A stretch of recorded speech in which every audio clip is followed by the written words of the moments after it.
देखियो आइ हिनकर जे छै जे बीच में छथिन हिनकर जे छै सपना जी के आज जन्मदिन छै त तै पर देख रहल छी अहाँ सब जे छै केक जे छै तैयार छै और अतः सेटे पर जे छै आइ हिनकर जे छै जन्मदिन छै यानी कि आइ 1 दिनांक 1 तारीख छै और 9 वर्ष हाँ और 9 वर्ष अंग्रेजी 9 वर्ष छै तो सब गोटा के जन्मदिन अथी कथी नाम छै नया साल के मुबारक और हिनको जे छै जन्मदिन के हार्दिक शुभकामनाएं। जी चंद्रमुखी जी अहाँ कहियो की कहब चाहब? हम तो इतने कहब कि हमर सपना जी का आज जन्मदिन छी और नया सालो छी जी और अहाँ जीवो हजारों साल आ सब दिन अहिना साथ रहू। थैंक यू जी ललमुनिया जी कहियो?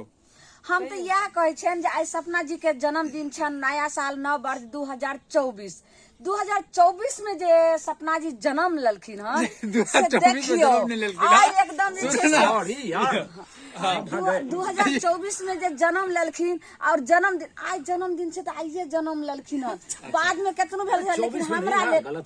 हमरा लेल जे छै से आइ नया साल में और पहला तारीख और 2024 में हिनकर जन्मदिन छै तो हम यह कह रहल छियन और यह शुक्रिया मना रहल छियन जे दर्शक बंधु सबसे हम प्रार्थना विनती हम कर रहल छियन जे हाथ जोड़ के अहिना जे छै से बनल रहे और सपना हजारों बरस तक अहिना जे मनावत रहे। घुंगरू जी कहियो एक बार अपना अहाँ सब साथी के अहाँ सब दर्शक के जे छै से ई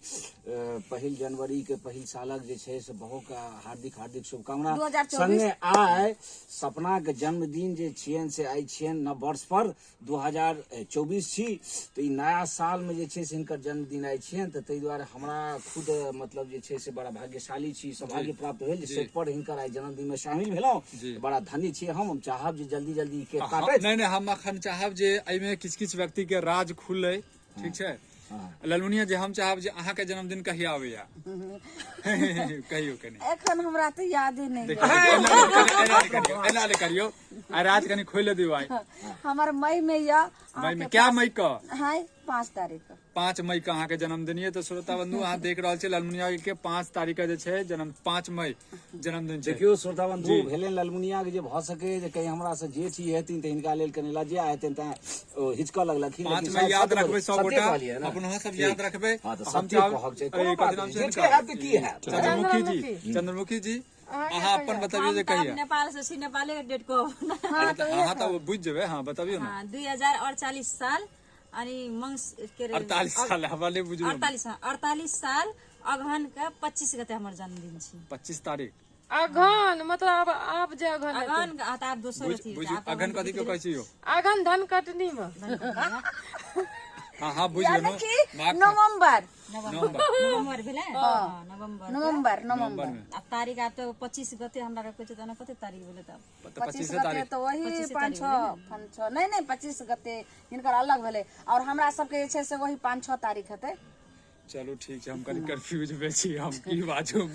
हां गुगरू बाबा अहाँ बताबियो कहिया के जन्मदिन होइया? हमर जन्मदिन भेल 25/10/1973 यानी 25 तारीख अक्टूबर के 1973 के हमर जन्मदिन है। त अहाँ गलती केनु जे अहाँ दिल्ली में रही और नहीं बतेलिए अक्टूबर में बुझाय दिल्ली में छनु हां हमर मंगसी के अगहन के 1 तारीख करे छै 1 तारीख को